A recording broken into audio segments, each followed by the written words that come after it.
ማህሌተ ገንቦ ግጥም። ባጭር ቀረን ስንል እድሜ ላበደሩን፣ ቀርጸው ላሳመሩን፣ ለኩሰው ላበሩን ቺርስ። ፊታችንን አይተው እንደተቸገርነ ከዓይናችን ላወቁ፣ ስለ ማርያም ብለን እስክንለምናቸው ቆመው ላልጠበቁ ቺርስ። ወድቀው ለማይጥሉ ነግሰው ለሚያነግሱ፣ ነውራችንን አይተው ልክ እንደ ድመት ኩስ ለሚያለባብሱ፣ ብድር አበድረው ፈጥነው ለሚረሱ ቺርስ። ላባ ላረጉልን የመከራ ሸክሙን፣ ቀልደው ላሳቁን ተጫውተው ላከሙን፣ በቸከ ዘመን ላይ ስጋ ለበስ ትንግርት ሆነው ላስደመሙን ቺርስ።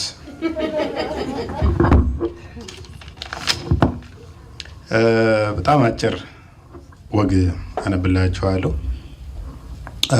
የዛሬ ዓመት አካባቢ እዚህ ሀገር ነበርኩ። ፒትስበርግ የምትባል ከተማ ኖር ነበረ እና ወደ ኢትዮጵያ ለመሄድ ስዘጋጅ የሩሲያና ዝነኛው የሩሲያና የዩክሬን ጦርነት ተጀመረ። አሁን እየተከታተልኩት አይደለሁም፣ ግን ሳስበው አሁንም እየተፈሳፈሱ ይመስለኛል። ስለዚህ ያንን ገና ጦርነቱ የተጀመረ ሰሞን የጻፉት ገጠመኝ ወይም ልቦለድ ነው። ሚሽኑ ትናንት በራፍ የተቆረቆረ ከፈቱ። ሁለት የአሜሪካ ወታደራዊ መለዮ የለበሱ ሰዎች ቆመዋል። ባለባበሳቸው መገመት እንደቻልሁት አንደኛው ፊልድ ማርሻል ነው፣ ሁለተኛው ፊልድ ሻለቃ ሳይሆን አይቀርም። ሚስተር ቢኬቱ ብሎ ጠራኝ ማርሻሉ። አቤት። እንኳን ደስ ያለህ ለብሔራዊ ውትድርና አልፈሃል አለና ተጠመጠመብኝ። ከጥምጠማው ራሴ እንደምን መንጭቅ ያላቅቄ የውትድርና የቅጥር ደብዳቤ ማስገባቴ ትዝ አይለኝም ጌታዬ አልሁ። ጎረቤትን ያስገባልህ ግር አለኝ። ሻለቃው ግርታዬን ለማጥራት የሚከተለውን ማብራሪያ አበራልኝ። መቼም ማረፋከ ቭላድሚር ፑቲን ዩክሬን እንደወረረ ሳሰማ ይቀርሃል አይመስለኝም። ይሄ ትልቅ አገር በትንሽ ሀገር ላይ የሚፈጸም ወንጀል ነው። የነገሩን ክብደት እንዴት ብዬ ላስረዳህ? ኢትዮጵያ ጅቡቲን በወረራ ብትይዝ ብለህ አስበው። ኢትዮጵያ ጅቡቲን በወረራ ስትይዝ አሰብኩትና ምራቄን ዋጥኩ።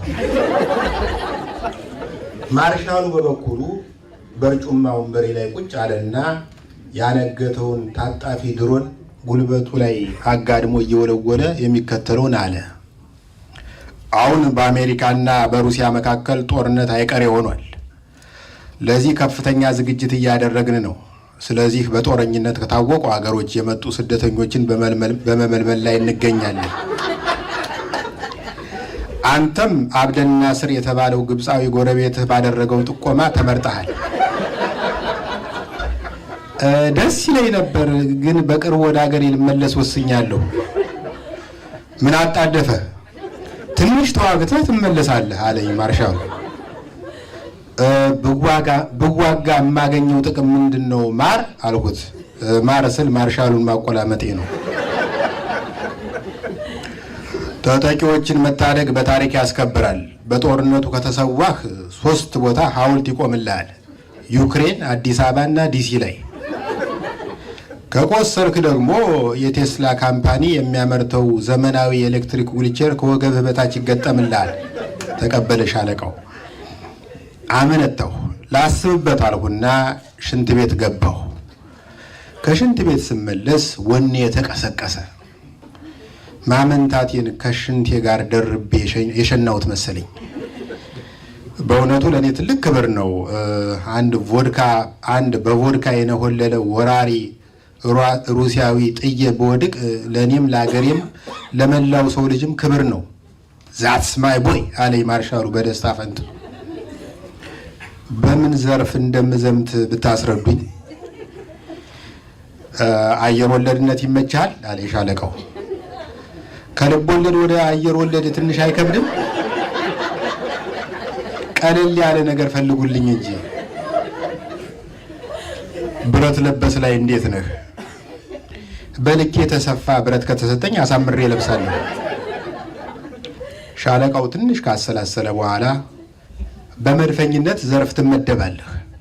መድፈኛው ሲተኩስ አንተ ጥይት ታቀብላለህ በማለት ወሰነ። የመድፍ ጥይቱ ራሱ ከሱ ቁመት ይበልጣል፣ ሊሆን አይችልም አለ ማርሻሉ። ሁለቱ መኮንኖች ትንሽ ተቀጨቃጨቁ። የደሞዙ ነገር እንዴት ነው በማለት አቋርጥኳቸው።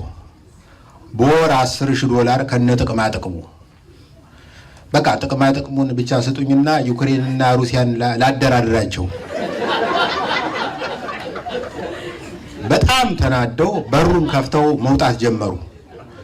በር ላይ ቆሜ ቤተሰብ ማስተዳደር ሰው ነኝ፣ ብዙ ሪስክ የሌለው ሚሽን ስጡኝና ልወጣው ብዬ ጮሁ። በራፌ ላይ ያቆሙትን ታንክ አስነስተው ከመሄዳቸው በፊት የሚከተለውን ብያለሁ። ዲሲ የሚገኘውን የሩሲያ ኤምባሲ ላይ ድንጋይ የሚወረውር ሰው ከፈለጋችሁ ደውሉልኝ። በጣም አመሰግናለሁ። የራይድ አገልግሎት መስጠት ከተጀመረበት ጊዜ አንስቶ ግድ ካልሆነብኝ በቀር የቤት መኪኖችን አልጠቀምም። የእግሬን ጉልበት ስጨርስ ሚኒባስ አስቆማለሁ፣ አውቶቡስ እጠብቃለሁ። በጣም የሚያስቸኩል ጉዳይ ከገጠመኝ ደግሞ ሰማያዊ ላዳ ታክሲዎችን እጠቀማለሁ። ዛሬ ጊዜ ፊቱን አዞርባቸው ብዬ የድሮ ደንበኞቼ ላይ ፊቴን የማዞር ወረተኛ አይደለሁም። በቀደም ለአንድ የላዳ ሹፌር ደንበኛዬ ደወልሁለት። የት መሄድ ፈልገ ነው አለኝ በስልኩ። መካኒሳ መሄድ ፈልጌ ነበረ። አንተ የት ነህ? እኔማ ስራ ሲጠፋ ጊዜ አገር ቤት ገብቼ እያረስኩ ነው።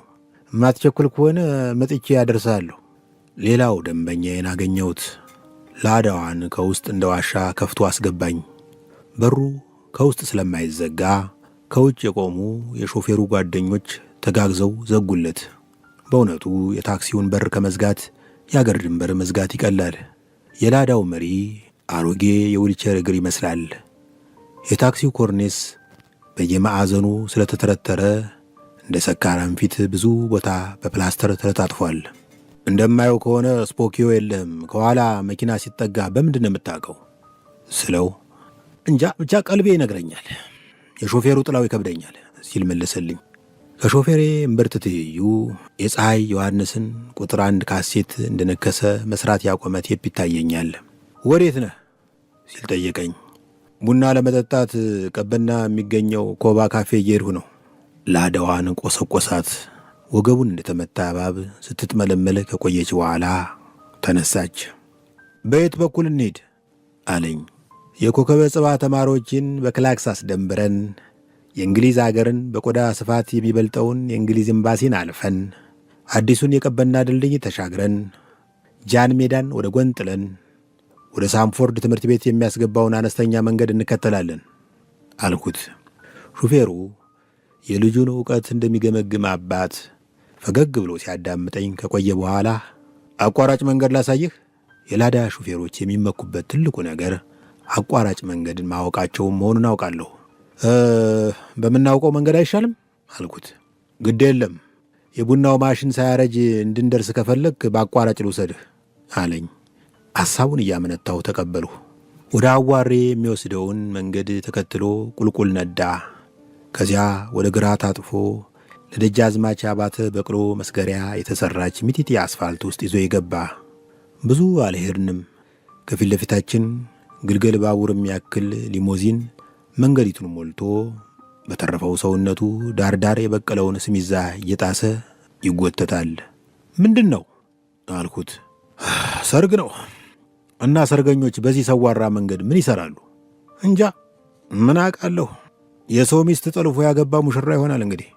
ደንበኛዬ በቅያሜ ራሱን እየነቀነቀ ወደ ኋላ መንዳት ጀመረ። በዙሪያችን የሰፈነውን ምቾት የማይሰጥ መንፈስ ለማባረር አፌ ያመጣልኝን ወረወርሁ። መኪና እያረጀች ነው፣ ለምን አትቀይራትም አልኩት። በምን ልቀይራት? በጋሪ አለ ሾፌሩ።